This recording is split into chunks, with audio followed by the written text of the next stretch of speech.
All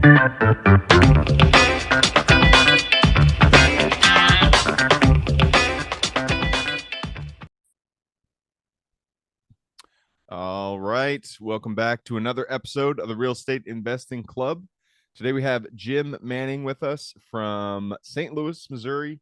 Jim has multiple companies. He does acquisitions company. He has a fund, and he does lease to own in the single family space. So good topics. We haven't covered them extensively here, so I'm super excited to jump into this. Jim, thank you very much for hopping on the show. All right. Thanks for having me, Gabe. Excited to be here, man. Yeah. I told you before we got on here. Actually, I did not. Usually, I tell guests what what to expect when we hop on the show. I didn't tell you this, so you're fresh. This is good. We usually start the show with stories. We like to hear where people come from, how they got into real estate. So take us to the beginning of your story. How'd you get started in real estate? Absolutely. So, out of college, I was in 2006 when I graduated. So the economy was going crazy, doom and gloom. The sky was I falling, so to speak. graduated the Right. exact same year. I feel you, man. Oh, you did? Okay, so Yep. same age. So I couldn't get a job, and so I started out. I got a freelance gig for a couple of weeks working for a self-made billionaire. Oh, nice. And so it was an amazing opportunity. And all we were doing was pulling out bottles of wine from his wine collection and printing out a label and putting the label on so he could inventory his wine and figure out how many millions of dollars of wine that he had and get insurance for it. Right. Oh, So it took wow. three of us 2 full weeks of just taking a bottle out, putting a barcode on, sticking the bottle back in. And the context of this guy's wealth is at one point I had $200,000 in my hands at the same time. Jesus So Christ. I In didn't add it wine up. I of don't all know how things. much wine this guy ended up having. And You know you're rich when you're insuring your wine. that's Crazy. right. How do you know you're rich? Yeah. Yeah, I mean, and we were flying on, at one point I flew on a private jet. I was drinking like $1,000 bottle of Krug champagne, and I was just out of college. I had no idea that I should like sip champagne. That's that expensive. I was still chugging like in the college days, right? But so yeah, that would be the first tip of a bit of advice I'd give myself. Enjoy the expensive stuff. Don't Yeah. just chug it. Slow down, Um, buddy. yeah, yeah. So what was cool about it though is because it was for him personally, he was hanging out a lot with us and like we really got to know him. Mm. So out of college, no work experience whatsoever, and I'm from a middle class family, teacher and an IT person. I got to see an entrepreneur that was a self-made guy. He started this company and built it into a $1 billion enterprise, right? Oh, wow. And I got to meet his girlfriend, which, when you're in your early 20s and you see a good looking girl, it's like, wow, how did this 60-year-old guy that's wider than tall pull this? It's like just this incredibly gorgeous girl in her late 20s and all the wine, the lifestyle, the private jets, you name it. So first week I started really admiring this guy and saying, man, maybe I should be an entrepreneur. Like this is what you can do in America. What an amazing country. So I think that kind of was an initial spark for me. What Um, industry did he make his money in? he was in trucking. Trucking. Okay. Yeah. Yeah, so logistics. And so anyway, but then the second week went around and we did a good job and he invited us to go to his Palm Springs house and it was over Thanksgiving vacation. And then he invited us to Thanksgiving dinner. And I was like, man, maybe this guy's gonna like offer me a job or something. He likes me enough to invite me to Thanksgiving dinner. Like, wow, like what in the world's going on here? And sure enough, I get there and I realized I was there because if the help was there, his wife and his daughters wouldn't hate him. Or they hated him and they wouldn't yell at him. It would like actually be a peaceful Thanksgiving dinner. And as the onion peeled back, as I got to know him a little bit better, I realized that wow, this guy on the surface achieved the ultimate entrepreneurial successful life, right? And then on the other hand, he was more miserable than my middle class parents are. And actually I should say that back. My middle class parents are happy. Yeah. you know, he was like really miserable, and here they are happy, and they didn't Right. achieve that, right? So as a 22-year-old, it really taught me the lesson that we should measure our success by what we gave up to get it. And so like I had that spark, and then I also had the entrepreneurial spark, but I also had an awareness of what it cost. So Then I started in a corporate America job, realized that it wasn't for me. I really needed to be an entrepreneur. And so then I started studying different avenues of what to do. And I fell in love with real estate because there's not the ceiling is how good I can get at it. So there's the financial upside, there's positive benefits for the community. There's, you can feel good about what you do and some of the problems you can solve for people. Um, and at the same time, like I felt like I could control it and still be very much God focused, family focused, and also have work at the same time. Not feeling like I had to give up everything to achieve financial wealth. So that was really why I got into it and where the journey started in real estate. Gosh, oh, I feel old now. I'm losing my hair. Um, We're not that old. I'm going to be 40 this year. Hey, And actually congratulations. in 4 days, I'm going to be 40. That's But awesome. yeah, I mean, so it's been 18-year journey investing. We've done over 3,500 deals as a team now. Um, so it's been a minute. We've done a tremendous amount of deals and yeah, so hopefully we can share some valuable nuggets here for your audience here, Gabe. Nice. Yeah, that is I feel like that's a really good first introduction to the working world to see someone who has really achieved the pinnacle of what the working world can give you. But also see that kind of in juxtaposition to what what they had to give up, what they if you really want to reach that level, then there's a chance that you're going to suffer in other areas. So finding that balance, and real estate really does, in my opinion, give you that balance. So we made it to the right area. Love to hear that. That's Uh, great. 18 years, that's a long time. 40 is a great milestone. It's this is a good time in your life. I'm 37, so I got 3 more years. So I'm Yeah. in my 30s for another couple of years. Um, Good for you. let's talk about the evolution of those 18 years. How did it, when you did that first deal, you decided real estate's where I want to go. What was the first deal that you did, and what was the strategy you used to take it out? Yeah, so I bought a property that was a short sale from my now business partner. He wholesaled it to me. Bought and sold it in the same day, and I fixed it up with a business partner, and then resold it, and we made $20,000 on the flip. And for a 22-year-old to get 10 grand in your bank account, man, what a wonderful day that was. Yeah. So then I was like, well, I'm rich. I got 10 grand in my bank account. And while that was going on, I had been Didn't think about investing into, taxes, just like whatever. yeah, yeah. Yeah. Well, yeah, I don't, of course not. Yeah, that would have been way too much foresight for a 22-year-old. But then I was investing into Apple stock as well before Oh, the first nice. iPhone came out. And so Ooh. so I was able to put 5 grand in, and then that doubled and so then I had the 10 grand from the real estate deal, the 10 grand, the 5 grand of profit, and the 5 grand I had put in from the Apple stocks, which gave me $20,000 of seed money. That then I was like, okay, I'm doing it. I'm quitting my job, and my mom and dad were just like, "What are you doing? They're Like like this is 20,000 is not a lot of money, buddy. this is the dumbest idea in the world." And I'm like, "Oh, I'm rich. I got 20 grand. That's I'm funny. doing it. I'm going for it." And then yeah, so we started out doing property flips, and the lender would pay, or I had a private lender, an individual paying 100% of the purchase price, and then I would take my 20 grand and I would put that into the repairs, Hmm. and pay for the repairs. And then it took a couple years, but then I was able to build up to 3 deals at a time doing it that way. Hmm. And that was when we really hit our first ceiling of growth. Hmm. And every business has that, right? Like you're at a certain stage, and then to get to that next level, you have to break through. Yeah. And um, uh, we were trying to break through, but we were stuck on the amount of money that we had because that was our restriction. So we wanted to grow more, but we didn't exactly know what was holding us back. And then I had a personal thing come up. I had 3 of the houses that we had were sitting on the market. We had made buying mistakes, and I had a health issue. I fainted. Hmm. Apparently, I'm a I'm a softie. I don't know. I Low have blood this. sugar or something like that. I don't know. I passed out, and I'm 6'2", and I passed out in a hospital. I was visiting my grandma.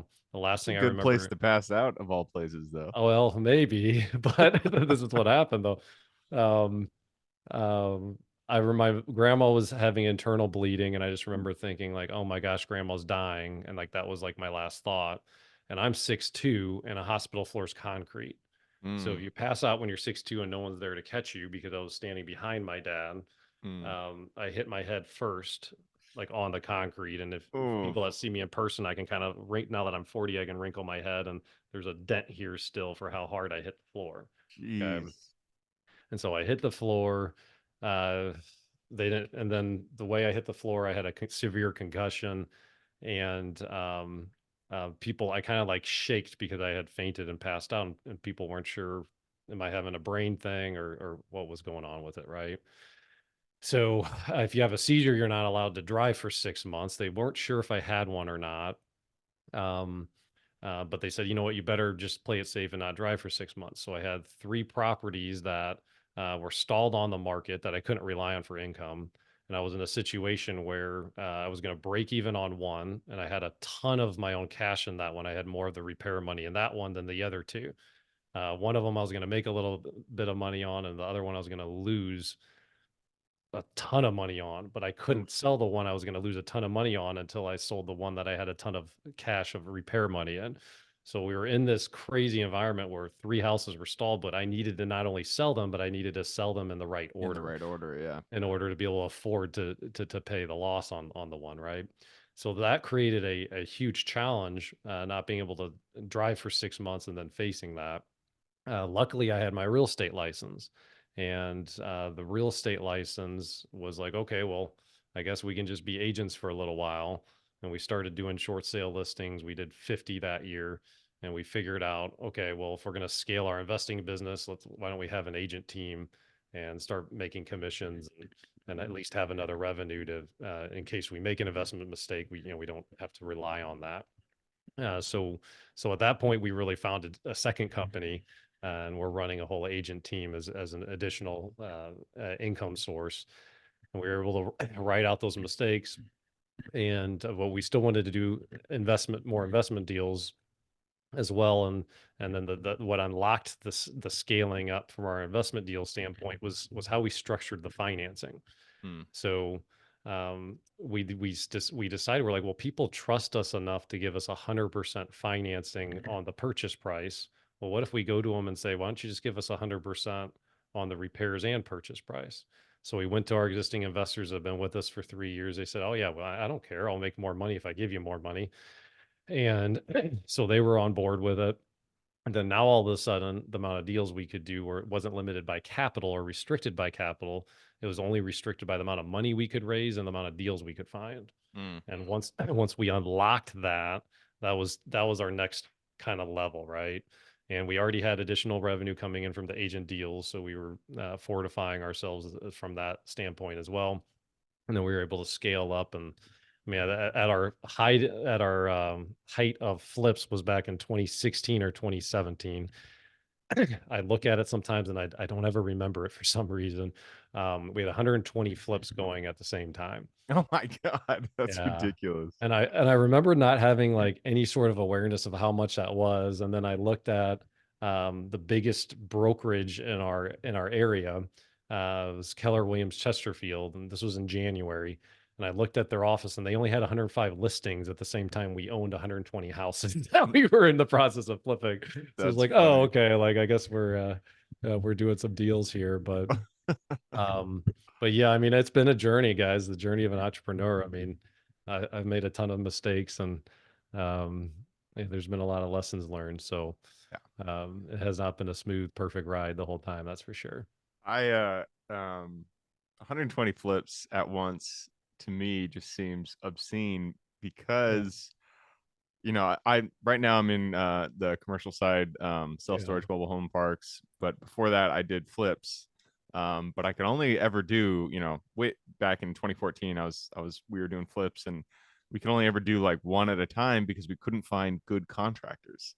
Yeah. and I'm thinking like 120 contractor teams, or how did you get that work done? How did you find 120 good contractors? I mean, I just feel like that would take All forever. right. Well, yeah, we'll have to dig into this just a little bit. So, the scaling up on the business, we hit our goal. Our goal was to do as many deals as we possibly can to be the biggest player in town. And St. Louis is a big city, so I mean, there's a lot of just really quality investors in our area. So, and we were able to do that. We were able to become like the biggest player when that was going on, and but what I realized was like the goal was to do more deals, and when we achieved that and we got to the 120, it was that year was we bought like an extra 120 homes. We're used to buying around 100 to 150, and that year we bought in the 300s. And so we did that, and then we looked at our books. We're like, whoa, Mm, we just made less money this year than we did the year before, and we did half the work.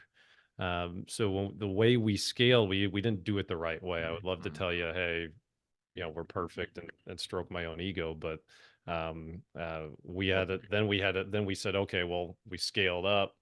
Everyone hates ourselves. We hate ourselves. Let's scale back down intentionally to the level we were at before, and do it in a way that we're more controlling the cost. Because like the reality is if you do that kind of jump, then yeah, we should have already had the contractors lined up to do the deals. We had 3 full-time project managers, and they were doing what they could, but even our so, profit yeah. margins shrunk because we had 120 that we owned, but that we didn't have 120 that we were working on. We had Okay, that makes sense. like the inventory got up. We would maybe have 30 that we weren't working on that were sitting, waiting for the other uh, 90 to go. Right.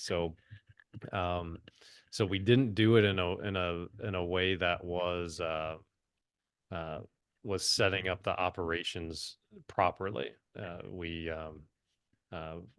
got deal hungry, and we saw some deals and bought Yeah. a couple packages, and we ended up working. They ended up working out, but like the margins were just shrunk so dramatically that it's like, well, we're just spinning our wheels, and Yeah. we're not actually achieving anything other than to say, oh, we did more deals than you did. Like, Yeah. I mean, come on, like, who Well, and cares? that's a Like, really easy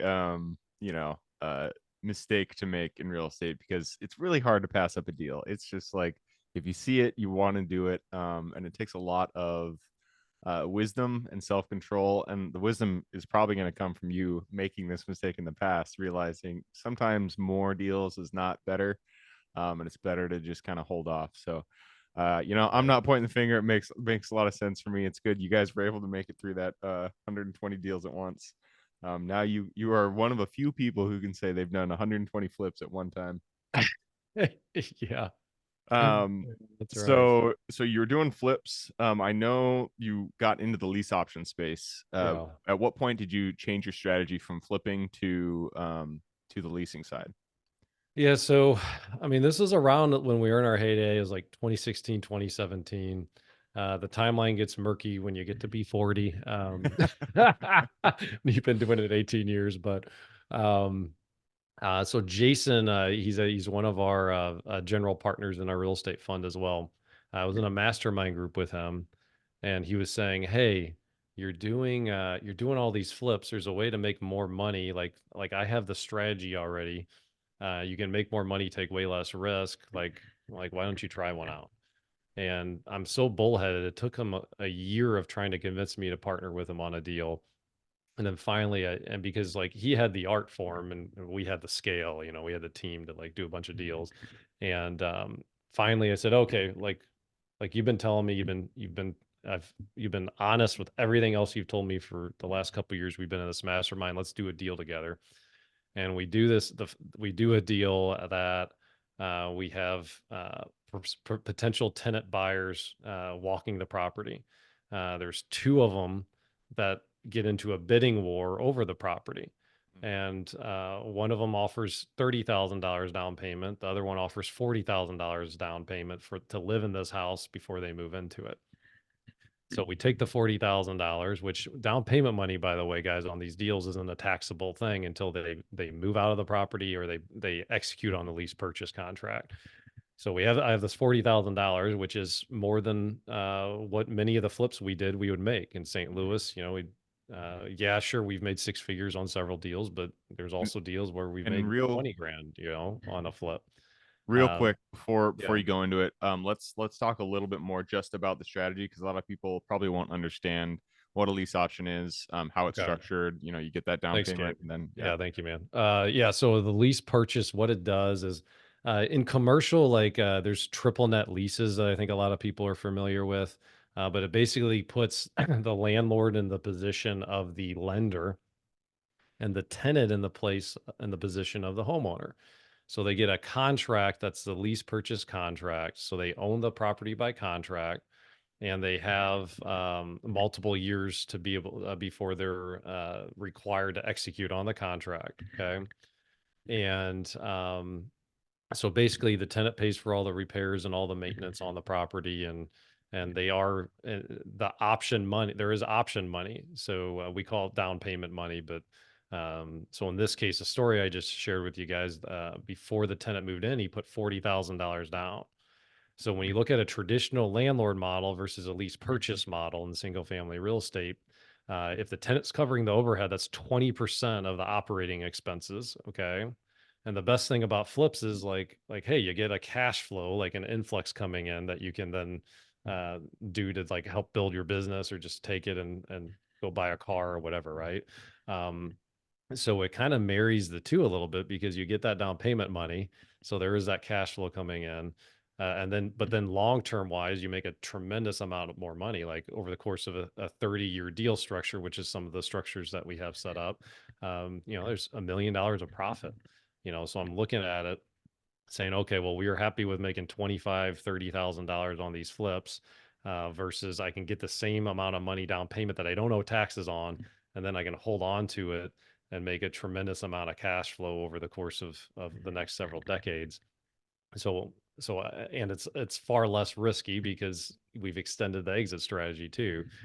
So I mean, we started doing a few of them, and then we were just like, okay, yeah, we're going to shift our entire company into doing these strategies. It's a fantastic investment opportunity, Yeah. and yeah. So did I explain the lease purchase structure? Okay, is that Yeah. yeah? It's yeah, I like the idea, or I like the idea of using triple net as a comparison, because that is kind of what it is. It's a triple net And with a down payment at the front, and then an option at the very end where they can buy it at a predefined price.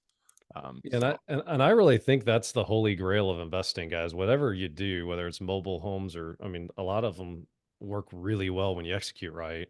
But like anytime we can increase the returns and lower the risk profile, my goodness, what a powerful position to be in.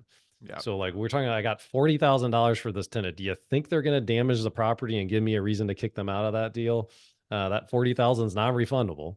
Right. So no, they're going to take care of the property, and then on a monthly basis, we're getting higher monthly cash flows than what a normal landlord would charge for rent too. So yeah, I mean, anyway, that's like so. Whenever you can, whatever niche you're in, however you can kind of create that, that's an incredible thing. Yeah.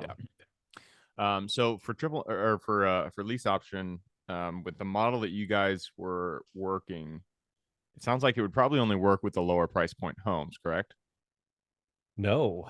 So that's what I would have assumed. Our highest price point home, $775,000.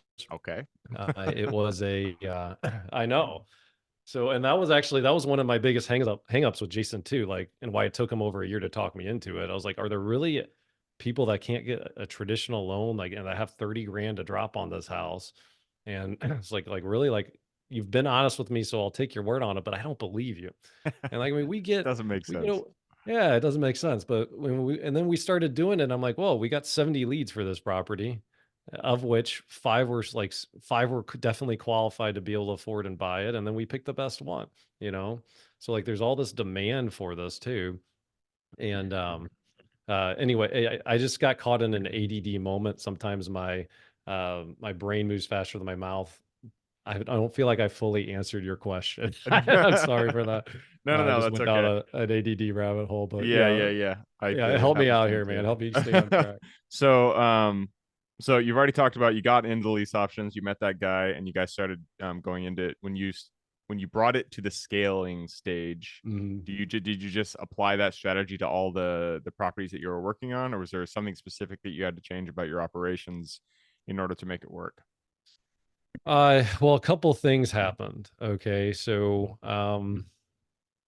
hmm, yeah, where to start on this? That's a great question. So we've been doing so we were shifting our business model into it, and we were doing very well with it, and also like I don't know about you guys, but like I mean I've been investing for 18 years now, and when you're 37 years old and you look at your portfolio, you say, okay, well, I'm good. And but you're doing kind of the same thing over and over again. Like things were getting a little stale for me. I was like, is this all there is? Like a little mini life midlife crisis, so to speak. Things are going fantastic. We're building tremendous wealth, investing on our own. And then I had a conversation with my dad, and my dad said, "Hey, uh, I'm afraid of running out of money before I die." I said, wait, what are you talking about? Like, I get it that you're middle class, but you saved your money, you did everything the financial industry taught you to do. You became a self-made millionaire. And he said, well, I'm in my 70s. The stock market's going crazy. It's going up and down and sideways. I can't time the stock market. I'm in my 70s. They forced me to take money out. I'm on fixed income. Inflation's going through the roof. If I live to be 90, I'm fine. I got enough. If I live to be 100, I don't know. Much less get in like a really serious health thing and have to go into a home or whatever. And so then I'm thinking about it, and then I'm also thinking about what's happening in single family homes. And it was interesting is because before the interest rates went up, everyone was talking about how we're in a housing crisis, right? Because there's a lot of people and not that many houses. Yeah. Interest rates go up, and suddenly people like stop talking about it. They start talking about interest rates. Well, interest rates don't like take a gun and kill people. Like there's still like the same underlying dynamics of a housing shortage are still in play. Yeah. And NAR did a study where that 5 million houses needed to be built over the last decade that weren't. Mm. And then the other thing that people don't talk about, because I researched this a lot, is that Harvard did a study that through 2038, another 21 million houses are needed to be built. Oh, wow. And what's happening is Gen Z and millennials they were the biggest two demographics. I'm a really old millennial, but um, for some people that look at me and say, "Oh, well, how's he a millennial?" I'm an old part one, but anyway, we're in our peak home buying years. We're the biggest demographics, and a lot of houses are needed to be built. And so then I'm talking to my friend Gary, who's been in new construction here in St. Louis for 40 years, and I say, "Hey, how are the new builds going?" "Oh, well, I have 500 employees on my team, and we're busy enough to have 1,000 people on our team, and I can't find anyone to hire." Oh, wow. So this market opportunity, I think it's kind of, it doesn't take a genius to see that, whoa, this is a great buy and hold opportunity. We're in a housing crisis, a housing shortage. If we just buy and hold on to stuff, like we're going to be pretty good over the next 15 years. So I looked at my dad's situation. I looked at the market opportunity, and as an entrepreneur, it's like, well, like you call me a pragmatic altruist, right? You say and I like to solve problems. Like, well, my dad is not. I love him to death. He is not equipped to be a landlord. He's just not.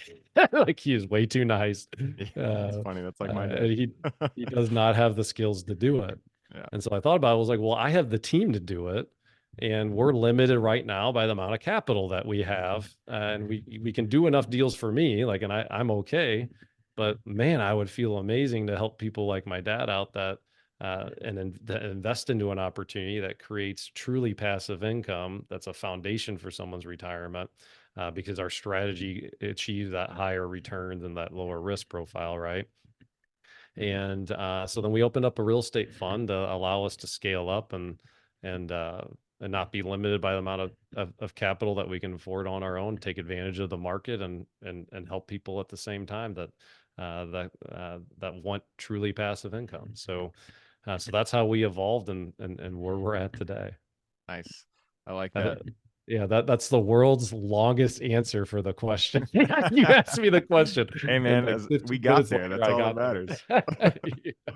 there. Yeah, the fund model is fantastic. I've syndications are great, but you sometimes they're difficult because you need to have the money when you find the deal. But with the fund Mhm. model, the money's there, and so you can just go out there, do deals. So it sounds like you guys are going down the right path.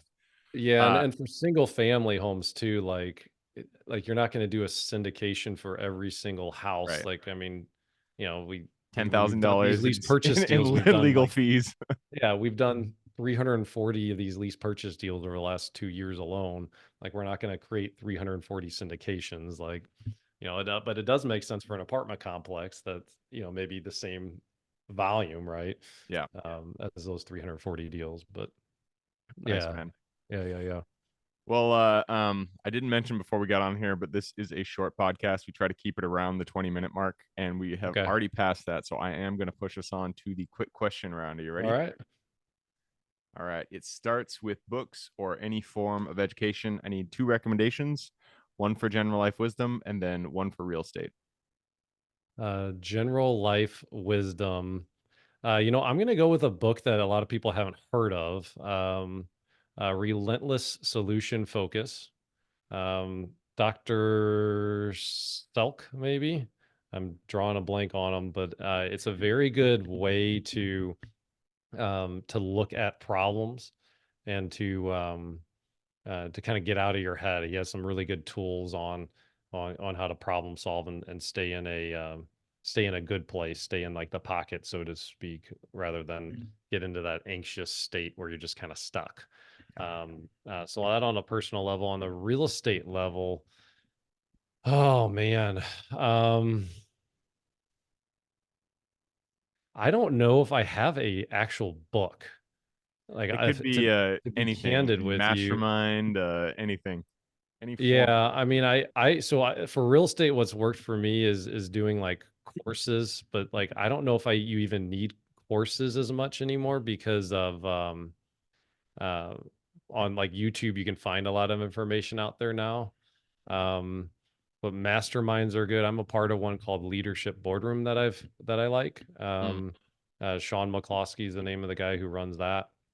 Um, but yeah, getting into some sort of like mastermind or group or like mentorship, I think is more valuable. Finding someone that you can really trust to help you do deals and help prevent you from making mistakes is, I mean, that's been one of our keys to success. Is if uh, we didn't know what we didn't know, so we would very much, we spent hundreds of thousands of dollars on coaching and mentorship and or getting other more experienced people around us that we became friends with that gave us some pointers when we had questions.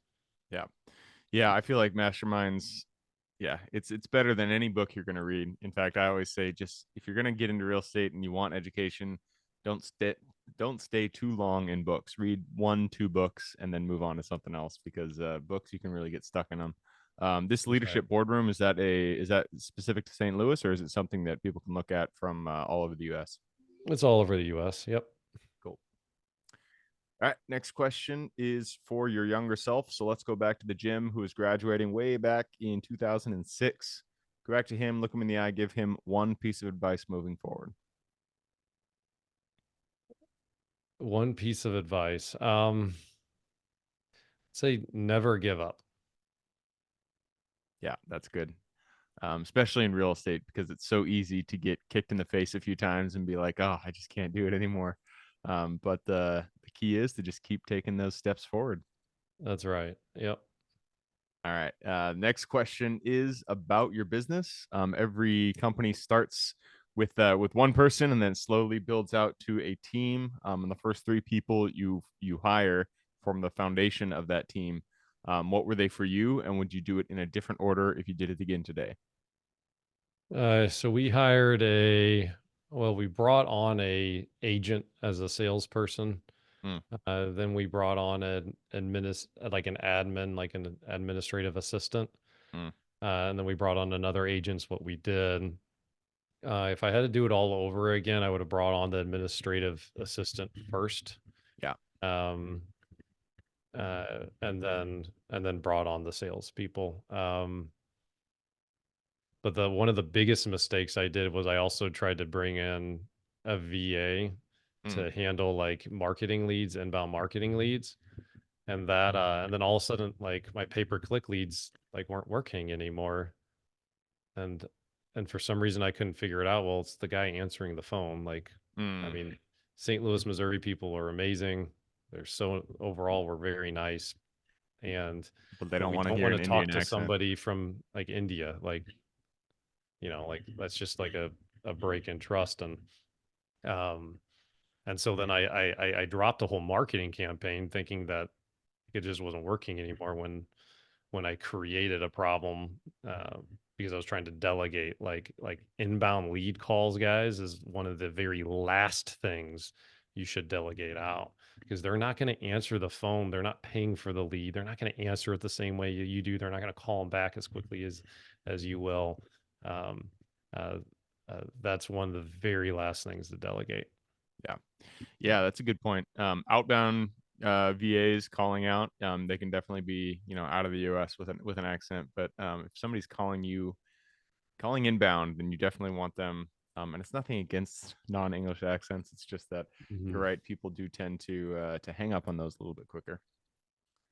All right, next Right. question is about the US. It is a big place. There's a lot of opportunity out there. Give me the single metro outside of St. Louis that you're most excited about investing in today. The single one outside of St. Louis. So um, my answer would be Kansas City, Okay. and it's not why you think. The reason why we like Kansas City is it's very similar to St. Louis, Okay. and we know St. Louis incredibly well. So Mm. it's not necessarily like, hey, this has the biggest growth opportunity. It really has more to do with our investing expertise and knowledge and wanting to go into a market similar to ours. Yeah. And this is my ignorance about the U.S. map. Isn't Kansas City kind of close to St. Louis? No, it is not. It Never mind. It's on the very opposite side of Missouri. Yeah, I mean it's only a 6 hour drive though. It's relatively close. Oh, Yeah. okay. Okay.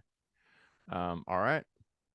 Okay. Next question. This is about finding deals. It all starts with reaching out, getting in contact with the seller, and writing up that purchase agreement. So, what is your favorite way to generate leads and find good deals? I our favorite ways is networking and just building relationships with agents and other wholesalers and investors. And the reason is the cost per deal is, you're not out anything up front. Mm. So when you make that buy, yeah, okay, the wholesaler will make a fee. I get that, but we really have done, in any given year, it's fluctuated from 20 to 50% marketing versus networking. But networking has always been one of our staples, and it's just a very profitable way to go about it. So networking's really been our best one. Yeah. Yep. It's all relationships, especially in real estate. That's right. All right. Second to last question. This is about lessons learned. Not every deal that we do goes the way we expect it. Sometimes a wrench is thrown into the mix and things go a little sideways. But in those deals is the best lessons that we can take on to the next deal. So what was a deal that went a little sideways for you, and what was the lesson you pulled from it? Uh, yeah. So, this will show you how inexperienced I was when I first started. We used to value properties solely by like price per square foot. Hmm. We say, oh, well, this one sold for $100 per square foot, so this property we're evaluating should sell for the same. And we do a little bit of an adjustment if there was more square feet than another, but like we were very focused on that. And so I decided to buy a red barn. Um, and I thought that I would get the same price as just a normal ranch, and it Like an was a actual red barn? barn. Yeah, it was like That's funny. well, I mean, it was a house, but like the front of it looked like a red barn. Right. And then finally, like we sell it, we made like a couple grand on it. And I was like, man, this price per square foot, we just got so low. I can't believe we made such a mistake. And then it dawned on me. I was like, well, if it's just the common sense of it, like a woman makes the buying decision on a house, and there's a lot of women that don't want to live in a red barn. So it's like, okay. Um, so it's funny how like there's just a common sense element to it, of that me being a guy, I was thick headed, I guess, when I started. Yeah, and it's really easy, especially in real estate, because it's so like analytical, and it's so easy to get wrapped up in the numbers and being like, yeah, this is $30 a square foot, this is $50 a square foot, so it has to be the same over here, and you just get really honed in on the numbers, and you don't Yeah. think about the things, Yeah, and you the common overlook sense like things. this Yeah, this one backs to a highway, this one backed to a lake. right. Yep. Like duh, so like if you forget that, just so like I think everyone's due diligence should like have a double check on like just the common sense elements on like how do the locations compare, you Yeah. know? Like is there things that are pluses on the checklist, or are there things that are negative that detract? Yep. Yeah. Absolutely. All right, that leads us to the last question. This is for the listeners. You've given us a lot to think about. I'm sure people want to reach out, get in contact with you. How can they find you? And then what can they expect when they reach out? Absolutely. Yeah. So if you could just go to my name, jimmanning.com, Manning, just like Peyton Manning. So jimmanning.com. Unfortunately, I don't have the athletic ability that Peyton and his family has, but anyway, so just go there, and we have information. If you like to look into our real estate fund and being an investor, like there's information on there. If you'd like some information on some courses that we have, it's about $2,500 worth of courses that just as a thank you for your audience, you can sign up and get them all for free through the link. And I have a course on investing into real estate funds and like what due diligence you should go through. I have a course on generating passive income. We in 2022 we generated $5 million in passive income through 3 strategies I have in this course. I did a market analysis. I spent a ton of time looking into the single family space and what's going on in it, what's happening. Yeah, so I have a whole white paper on that in there. So just a ton of great quality information in there, um, and then yeah, I mean we're happy to sit down with anybody and have a call too. So just jimmanning.com and take a look and sign up for whatever resource you want. All Yeah. right, perfect. I will put that link in the show notes. So if you guys want to reach out, just click the little more in the description. It'll pull down that full description, and in there you can find Jim's link. All right, Jim, that wraps it up. Thank you very much for hopping on the show. Thank you, Gabe. And hey, guys, sorry that we ran so over. I guess I was a little talkative today. It's a morning conversation. We're doing as That's we right. please. That's All right. right. Well, for Take care. everybody who is still with us today, thank you guys for showing up. You are the reason we do this. So if you guys have any questions, reach out to me, Gabe at the realestateinvestingclub.com. If you want to support the show, just give us a like, subscribe, share, all that jazz. Other than that, I hope you guys have a great week. Keep rocking real estate, and I look forward to seeing you on the next episode.